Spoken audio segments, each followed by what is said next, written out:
मैं पंडित कृष्णानंद पांडे, संस्थापक शनि धाम फकीरपुर, आप सबका हार्दिक स्वागत करता हूं। इस वीडियो के माध्यम से मकर संक्रांति दिनांक 15/1/24 ईस्वी के विषय में बताने जा रहा हूं। वीडियो महत्वपूर्ण है, कृपया अंत तक देखें तथा लाइक, सब्सक्राइब व शेयर करें। इस वर्ष मकर संक्रांति अर्थात खिचड़ी का पर्व पौष मास की शुक्ल पक्ष की पंचमी तिथि सोमवार को विष्टिकरण अर्थात भद्राकरण में पड़ रहा है। मकर संक्रांति पर्व प्रायः 14 जनवरी को प्रतिवर्ष पड़ता है, पर जब फरवरी 29 दिन की होती है अर्थात लीप ईयर में, तो यह पर्व 15 जनवरी को पड़ता है। मकर संक्रांति के दिन भगवान सूर्य अपने पुत्र शनि के घर मकर राशि पर आते हैं। इस प्रकार से पिता का पुत्र के घर में आगमन विशेष महत्व का होता है। संयोग से इस दिन 15 जनवरी 24 ईस्वी को विष्टिकरण यानी भद्रा भी अपने भाई शनि के घर में है। पिता पुत्र व पुत्री के मिलन का यह विशेष महत्व का अति उत्तम योग है।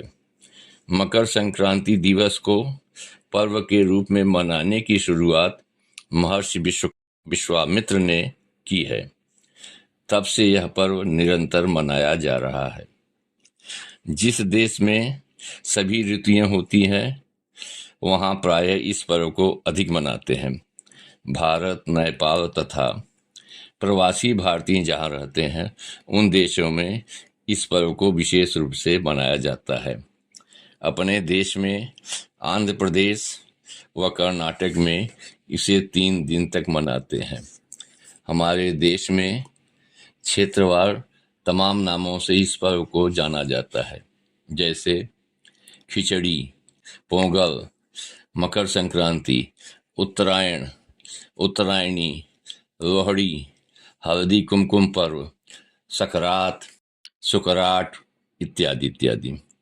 ज्योतिष शास्त्र से वर्ष में 2 अयन होते हैं, एक उत्तरायण होता है तथा दूसरा दक्षिणायन होता है। मकर राशि पर जब सूर्य आते हैं तो उत्तरायण प्रारंभ होता है।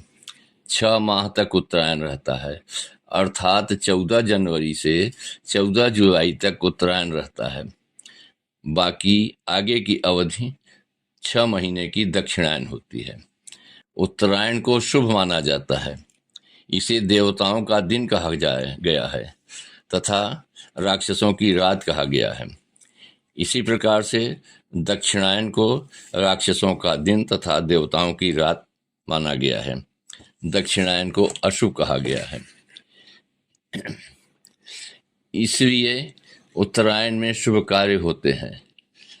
विवाह, यज्ञोपवीत, गृहारंभ, गृह प्रवेश आदि शुभ कार्य उत्तरायण में ही किया जाता है।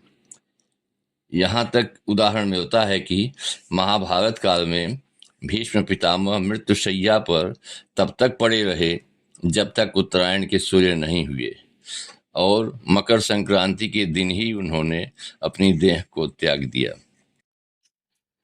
अब बताने जा रहा हूं कि मकर संक्रांति को क्या किया जाता है तथा क्या करना चाहिए व क्या नहीं करना चाहिए।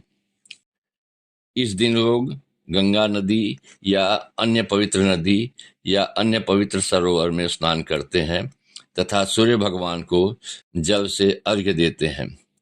स्नान के पश्चात सन की प्रिय वस्तुओं का दान देते हैं। दान देने के बाद भोजन करते हैं। मकर संक्रांति के दिन स्नान का सर्वाधिक महत्व है। इस दिन के स्नान से जीवन में सुख शांति मिलती है तथा तमाम प्रकार के पाप नष्ट होते हैं।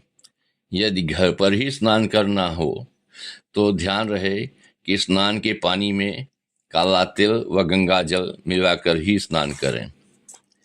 यहाँ बताना आवश्यक है कि मुख्य रूप से इस दिन सूर्य व शनि का सम्मान किए जाने का विधान शास्त्रों में है। अपनी सुविधा अनुसार सब इसको करते हैं।